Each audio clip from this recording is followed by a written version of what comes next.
오늘 우리에게 주신 하나님 말씀 함께 봉독하겠습니다. 하나님 말씀은 로마서 8장 29절 말씀입니다. 제가 가지고 있는 성경 신약 251페이지입니다. 로마서 8장 29절 말씀, 살아계신 하나님 말씀을 봉독합니다. 하나님이 미리 아신 자들을 또한 그 아들의 형상을 본받게 하기 위하여 미리 정하셨으니 이는 그로 많은 형제 중에서 맏아들이 되게 하려 하심이니라. 아멘. 닮음이라는 제목으로 2부 말씀 여러분들과 함께 나누겠습니다. 이번 우리 교단 강도사고시 제출 논문이 있었는데요. 그 논문 주제가 저출산 문제였습니다. 얼마나 이제 이 저출산 문제가 심각한지 요즘 뉴스에서 이렇게 표현하는 걸 제가 들은 적이 있어요. 저출산 고령화 사회로 국가 소멸의 위기, 국가가 이제 사라져 버릴 수도 있는 위기에 처해 있다. 이제 이런 소식을 전하는 거예요. 그래도 종종 우리 교회에 이제 탄생의 소식이 들려오면 얼마나 이제 기쁜지 몰라요. 반갑고. 그래서 이제 새로 태어난 아이들이 첫 예배를 드리러 찾아오면 참 귀하게 안고 그리고 축복을 해주고 싶은 마음이 있습니다. 그래서 이제 마음껏 축복을 쏟아 부어주고 싶어서 이제 기도하려고 아이를 탁 안았는데 어쩌다 한 번씩은 깜짝 놀라요. 아이를 바라보고 옆에 한번 이렇게 바라보고 집사님을 안았나? 너무 닮아가지고 놀랄 때가 있습니다. 그 DNA의 힘이 바로 이런 거구나라는 생각을 하게 돼요. 이제 유전자의 힘이구나 생각을 하게 돼요. 그 아이가 태어나면요 곁에서 이 누굴 닮았는지를 그렇게 찾아내려고 합니다. 야, 또 이 할아버지랑 똑 닮았다. 이 얼굴을 보니까 어쩌면 코가 외삼촌이랑 그렇게 똑같니? 이 손가락 길쭉한 거 봐라. 고모 닮아가지고 피아노 잘 치겠다. 뭐 이렇게 이제 누구 닮았는지 그렇게 찾으려고들 해요. 열심히 닮은 꼴을 그렇게 찾는데요. 그런데 아이가 이제 태어났는데 엄마 아빠뿐만 아니라 주위에 있는 가족들 누구 하나 닮지 않은 것 같아요. 그러면 이제 어떻습니까? 부모는 불안한 거예요. 혹시라도 이제 산부인과에서 아이가 바뀌지 않았나라는 생각도 하게 되고 의심하게 됩니다. 그래서 이제 드라마 보면요, 그렇게 이제 아이를 의심을 하다가 결국에는 무슨 검사를 하죠? DNA 검사를 하는 모습을 볼 수가 있잖아요. DNA 친자 확인, 뭐 일치인가 불일치인가 이제 검사를 하는데, 제가 예전에 이제 사역하면서 겉으로 표현은 이제 크게 안 했지만 기분이 참 좋았던 적이 있습니다. 누가 성도님 한 분이 지나가면서 저한테 그렇게 말씀을 하시는 거예요. 목사님, 제가 살짝 지나가면서 아주 잠깐이지만 목사님 얼굴을 보는데 그 연예인 얼굴이 살 보이는 것 같아요. 연예인 누구랑 좀 닮은 것 같은데 그러시는, 그런 얘기 들으면 어떻습니까? 되게 궁금하잖아요. 그래서 누구 닮았습니까? 제가 물어봤어요. 그랬더니 여러분 이제 기분 나쁘게 생각하지 마세요. 살짝 아주 잠깐 스쳐 지나가면서 이제 보인 얼굴이 이제 있다고 하는데, 목사님 유지태 닮은 것 같아요. 누군지 여러분 텔레비전 좀 보세요. 유지태를 닮았다고 그러는데 제가 속으로 얼마나 기분이 좋았는지. 겉으로 이제 표현은 많이 안 했지만 속으로 기분이 되게 좋은 거예요. 그런데 여러분 생각해 보세요. 내가 봐도 비호감이고 그리고 또 어떤 범죄자, 사람도 아니에요. 짐승이나 어떤 뭐 나무늘보 같은 동물 닮았다고 그러면 여러분 기분 어떠시겠어요? 안 좋아요.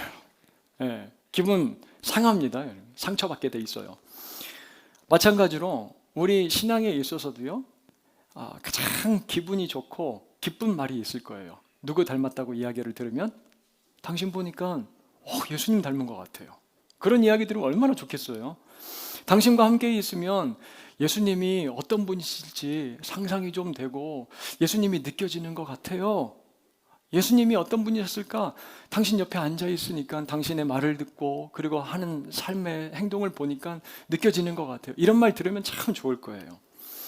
그런데 이제 오랜 세월 신앙생활을 했음에도 불구하고요, 예수님의 닮은 모습이 우리의 삶 가운데서 보이질 않는다. 그러면 불안함이 생겨야 이게 당연한 것 아니겠습니까? 내가 왜 이럴까? 그런 생각이 들어야 정상일 거예요. 내 아이가 전혀 닮지 않았다면 우리가 무슨 검사를 한다고요? DNA 검사를 하는 것처럼 내가 예수님과 전혀 닮지 않았다면 우리 주님도 무슨 검사하기를 원하실까? DNA 검사하기를 원하실 거예요. 얘가 정말 내 자녀 맞나? 나랑 닮은 것 맞나? 우리 주님이 그런 마음을 가지실 것 같아요. 2024년을 우리가 이제 시작을 하면서 2주간 예수님을 우리의 마음 가운데 담는 것은 무엇인가 생각을 해보았습니다. 하나님 사랑과 이웃 사랑 말씀을 담고 그 말씀의 완성과 실천인 십자가를 마음 가운데 품고 사는 것, 그것이 예수 그리스도를 우리의 마음 가운데 채우고 담는 것이다 라고 그렇게 말씀을 드렸습니다. 그와 더불어서 예수님의 형상을 우리의 마음 가운데 풍성히 담기 위해서 우리 마음이 유지하고 잃어버리지 말아야 될 그 특징이 있는데 그것이 무엇이라고 말씀드렸죠? 네, 탄력성이라고 말씀을 드렸어요. 지난주 설교 제목이었죠. 아무리 품질이 좋은 새 포도주를 담으면 어떡합니까? 그 가죽 부대가 낡고 오래된 가죽 부대예요. 그런 가죽 부대에 담게 되면 어떻게 됩니까? 조금 지나서 터져버리게 되고 그 안에 담았던 좋은 포도주가 전부 다 땅바닥에 쏟아져 버리게 되는 거예요. 포도주도 못 쓰게 되고 가죽 부대도 못 쓰게 됩니다. 하지만 누가 우리에게 새로운 가죽 부대와 같이 마음 가운데 유연함, 부드러움, 이 탄력성을 주신다고 말씀을 드렸죠? 성령께서 우리의 마음을 새롭게 변화시켜 주시는 거예요. 그러면 이제 우리의 마음은 무엇을 담을 준비가? 말씀을 담을 준비가, 예수 그리스도 담을 준비가 되었다라는 거예요. 내가 지금까지 이거 다 소화해내고 받아들일 수 없을 그러한 말씀이었는데도 불구하고 내 마음 가운데 이 탄력성, 부드러운 마음이 생기면요, 그 말씀을 담을 수 있게 된 거예요. 자, 그러면 그때부터 어떤 변화가 시작이 됩니다. 그 변화가 무엇이냐면 닮음이에요. 닮음이라는 변화가 이제 시작된다라는 말씀이에요. 자, 그런데 성경이 말씀하시는 이 닮음의 의미는 무엇일까요, 여러분?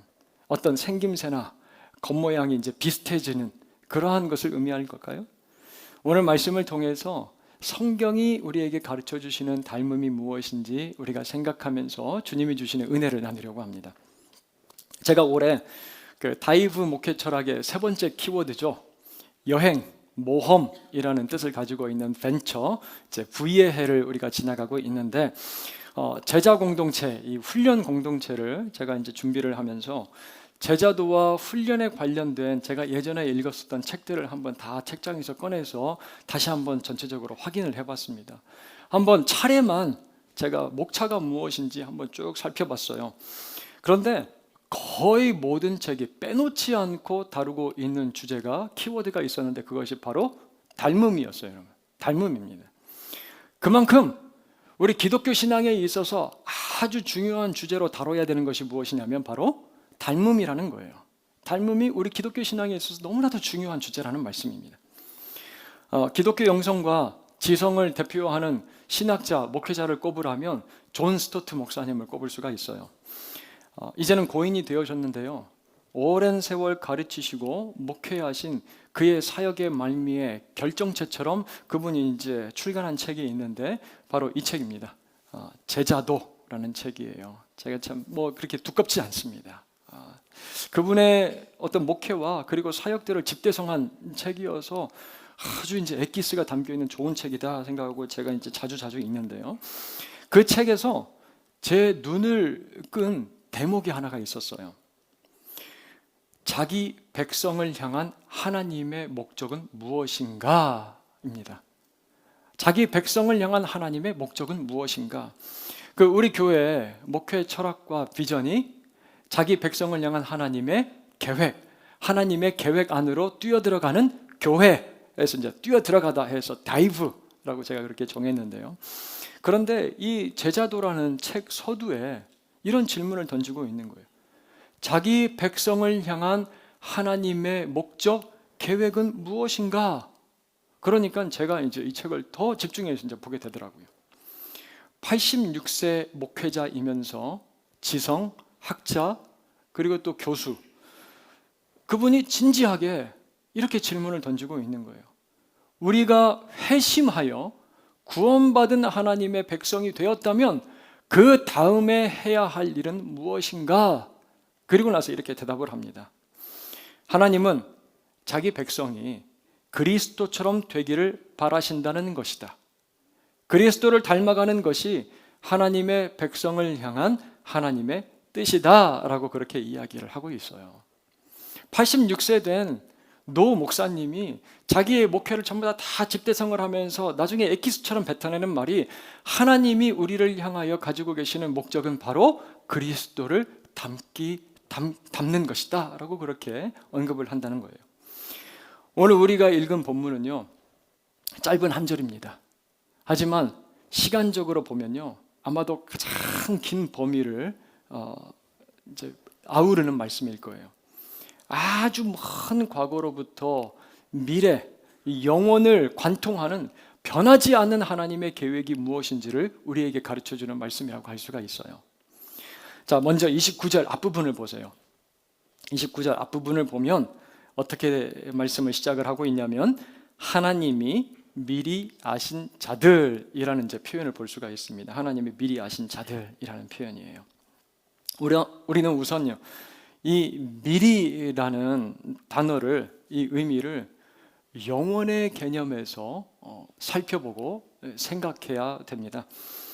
우리가 이해하는, 우리가 가지고 있는 이런 직선적 시간관, 이 개념 안에서요, 이 미리라는 단어는 과거의 어떤 한 시점을 이야기를 하는 겁니다.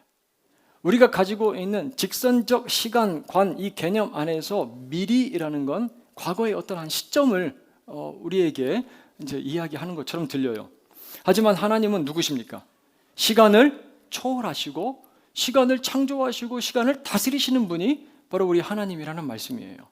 때문에 하나님께요, 이 미리라는 시간은 막연한 과거의 어떤 시점이 아니라 현재적이고요, 미래적입니다. 미리라는 말은 과거의 어떤 막연한 한 순간이 아니라 지금과 그리고 미래를 전부 다 아우르는 시간이라는 말씀이에요.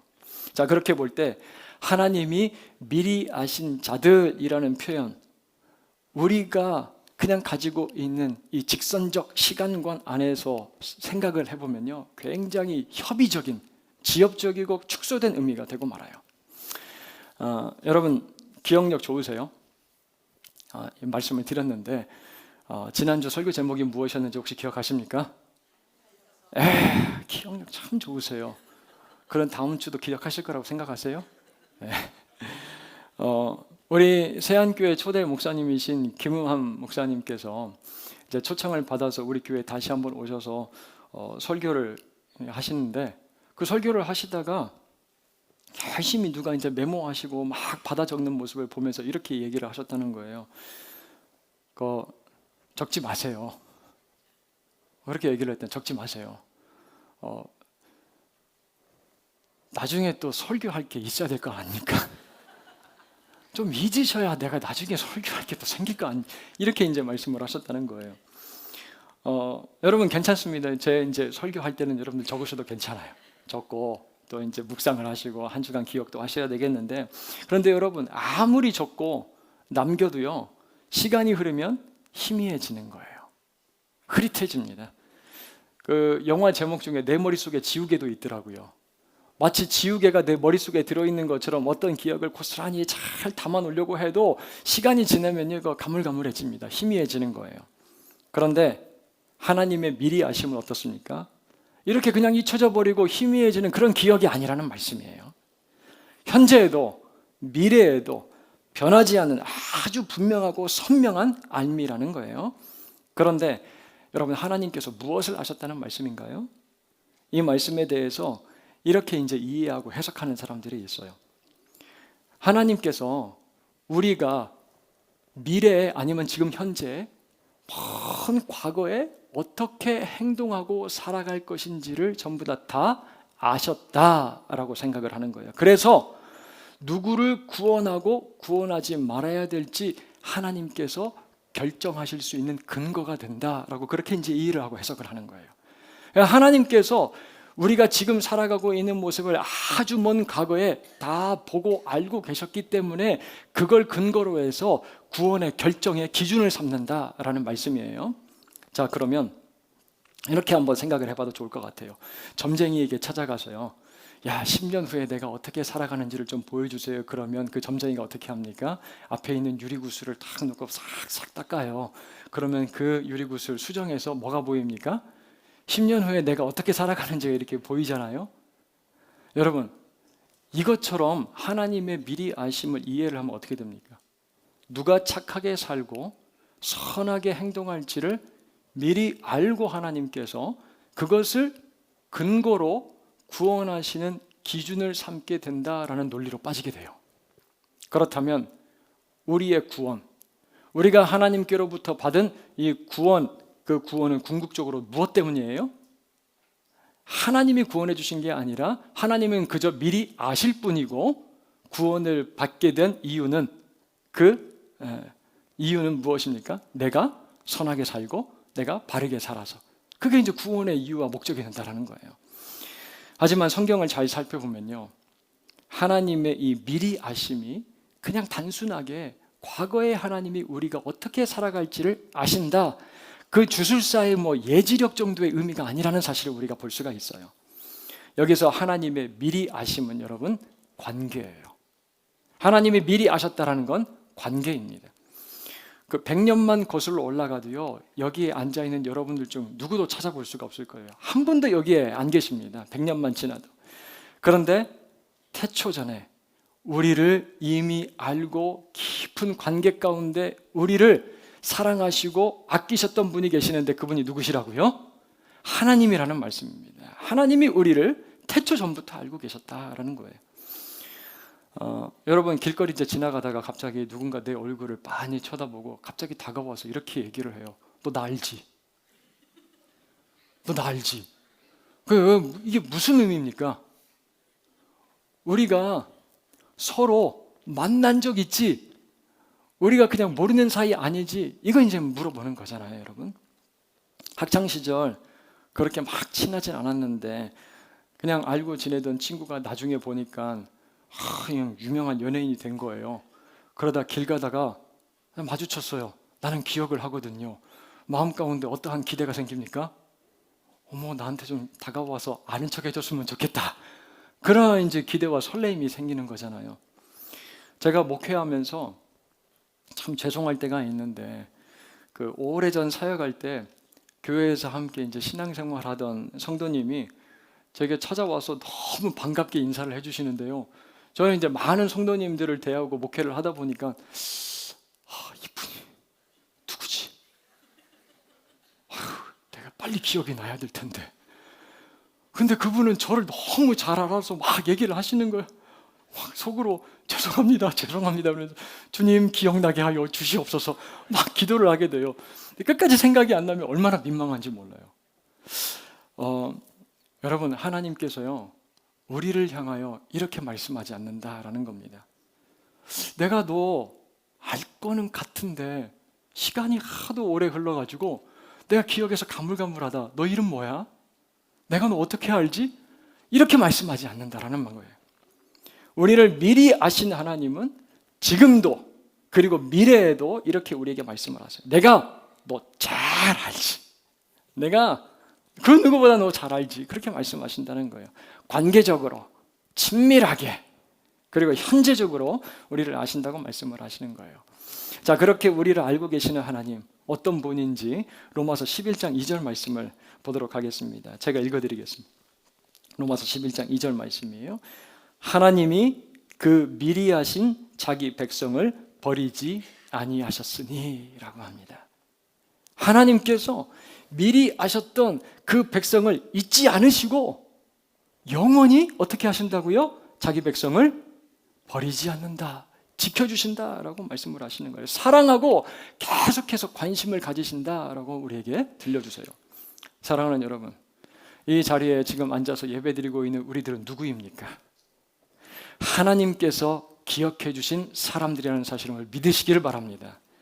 하나님이 잊지 않으시고 한 사람 한 사람 전부 다 알고 계신다라는 사실이에요. 유명한 연예인이나 그 좋은 정치인이 지나가다가 내가 당신 아는데요? 정말요? 저를 알아요? 그렇게 우리 마음이 기쁘고 벅차고 감격스러운데 누가 나 이 세상이 시작되기도 전에 알고 지금도 내가 널 알고 있다고 말씀하신다고요? 하나님께서요. 너무나도 감격스럽고 기쁜 소식 아니겠어요? 감사한 소리 아니겠어요? 그래서 우리가 구원받아서 하나님의 자녀가 되었고 이 자리에 모여서 함께 예배를 드리고 있다는 사실이에요, 여러분. 그런데 우리를 미리 아신 하나님께서 또 어떻게 하셨다고 합니까? 우리 한글 성경에는 어순이 좀 바뀌어 있는데 원어와 영어 성경을 보면요 이렇습니다. 미리 아신 자들을 미리 정하셨다. 바로 이렇게 나오고 있어요. 미리 아신 자들을 미리 정하셨다라고요. 방금 이제 안다라는 이 단어가 사랑의 관계, 서로 밀접한 친밀한 만남이라고 말씀을 드렸어요.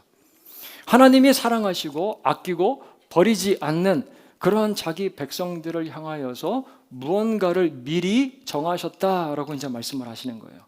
자, 여기서 정하셨다는 것은 미리 결정하다, 신학적인 용어로는요 우리가 잘 알고 있는 예정이라고 그렇게 부릅니다. 예정이에요.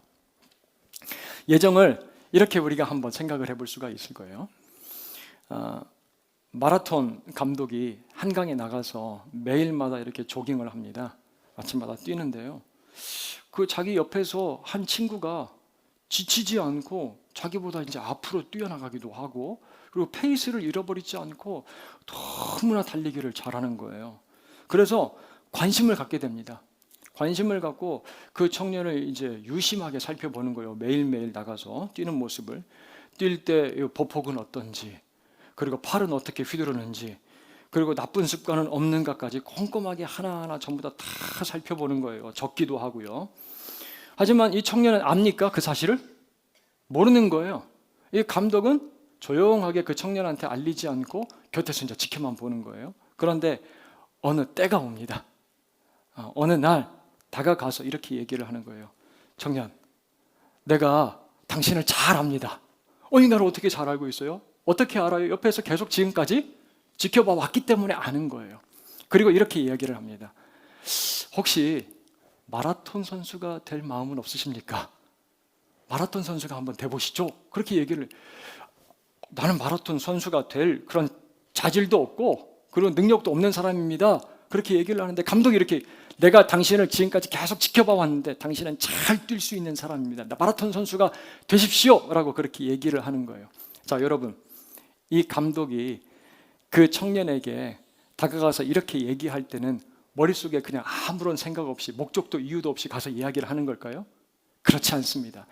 이 감독의 머리에는요 무엇이 전부 다 그려져 있어요. 어떤 사진이 있습니까? 그림처럼 이 친구가 마라톤 올림픽 경주에 나가서 42.195km를 뛰고 있는 모습이 눈에 환하게 그려져 있는 거예요. 이게 바로 여러분들 예정이에요. 감독에게는요 이 친구가 다 예상하지 못하고 꿈꿀 수 없는 그러한 미래가 보인 거예요. 그게 바로 여러분 예정입니다. 얼마 뒤에 진짜로 한 청년이 마라톤, 올림픽 마라톤에 출전해서 막 뛰고 있는 거예요. 실제로 42.195km를. 그 모습을 많은 사람들이 TV로 보고 있습니다. 예정했던 바대로 성취가 된 거예요, 여러분. 여러분, 로마서 8장 30절 말씀을 보세요. 8장 30절을 보면 29절에서 바로 연결되는 말씀이에요. 미리 정하신 그들을 어떻게 하셨다라고 말씀을 합니까? 그들을 또한 부르시고 라고 그렇게 되어 있어요. 미리 정하신 그들을 부르셨다라고 합니다. 마라톤 감독이 어느 때가 되었을 때 청년에게 다가가서 그를 부른 것처럼요, 하나님께서도 우리를 부르셨다는 말씀이에요. 그런데 아무런 목적도 없이 계획도 없이 그냥 부른 게 아니죠. 어떻게 내가 이 청년과 함께 이제 훈련하고 또 언제 대회에 나가게 될지 그 감독의 머릿속에는요 모든 게 전부 다 그려져 있었던 거예요. 예정입니다, 여러분. 그리고 부르는 거예요. 이봐 청년, 이제 나와 함께 뛰지 않을 텐가? 나와 함께 미래를 그려가지 않을 텐가? 라고 그렇게 부른 거예요, 여러분. 사랑하는 여러분, 하나님께서 우리를 미리 알고 우리를 부르셨다면요, 우리가 잘 쓰는 표현이 있죠. 아이고야, 너 다 생각이 있었구나, 그렇게 얘기하잖아요. 우리 하나님께서도 우리를 향한 무엇을 가지고 계셨다고요? 미래를 향한 예정을 가지고 계셨다라는 말씀이에요. 예정하셨다라는 거예요. 그래서 우리가 이렇게 찬양하지 않아요? 하나님의 부르심에는 결코 실수하심이 없네. 내가 이 자리에 선 것도 주의 부르심이라. 여러분, 하나님의 부르심에는 결코 실수함이 없다는 사실을 믿으시기를 바랍니다. 하나님의 부르심에는 후회하심이 없어요. 예정되어 있기 때문에 그렇습니다.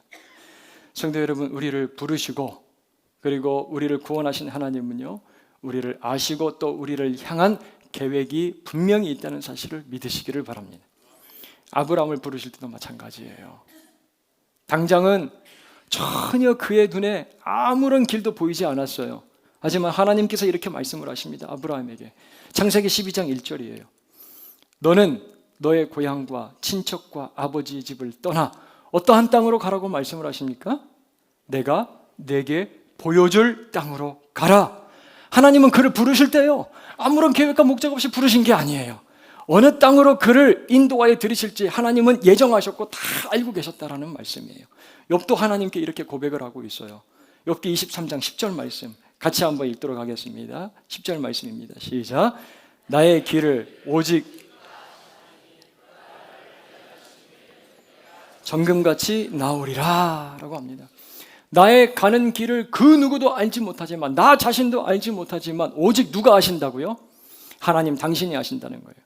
지금 다 할 수 없고 이해할 수 없지만 이 길을 걷게 하시는 분, 그리고 이 길 후에 정금같이 나를 변화시켜 주실 분이 누구라고 확신하고 있는 거예요? 하나님이. 지금은요, 다 보이지 않아요. 다 알 수 없습니다. 우리를 가장 잘 아시고 그리고 부르신 하나님, 우리를 향한 계획을 분명히 가지고 있다는 거예요. 때문에 예수를 믿으면서요, 우리가 경험하게 되는 많은 일들이 있잖아요. 감사하고 기쁜 일들도 있어요. 하지만 어떻습니까? 상처가 되고 고통스럽고 눈물이 나고 힘든 일들도 있잖아요. 하지만 여러분, 그러한 일들에도요, 그러한 상황 가운데도요, 분명한 목적과 계획이 있다는 사실을 저와 여러분들 보실 수 있기를 바랍니다. 이 사실을요, 보지 못하면 상황이 거대한 파도가 돼서 우리들을 그냥 휩쓸어가 버려요. 그 파도에 떠내려가 버립니다. 하지만 이 진리를 확실하게 믿는 믿음으로 우리의 삶을 바라보기 시작하잖아요. 그러면 우리의 신앙은 견고해집니다. 흔들리지 않는 거예요.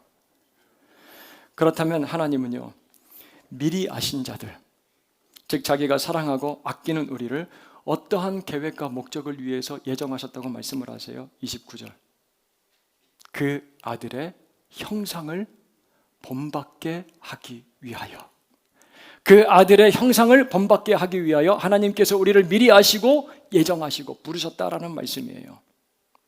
이 말씀을 들을 때요, 우리의 머리와 가슴은요, 아주 명쾌해지고 분명해지고 선명해져야 됩니다. 여러분, 내가 구원받은 건 무엇 때문입니까? 이 사실을 지금 이야기하고 있는 거잖아요. 우리가 구원받아서 우리가 함께 모여서 이렇게 예배드리고 있는 목적과 이유가 무엇입니까? 바로 예수 그리스도를 닮게 하기 위함이라는 사실이에요. 편안한 삶을 그냥 누리고요, 종교가 주는 어떤 정서적이고 심리적인 안정을 얻고 그냥 그렇게 살아가기 위함도 아니에요.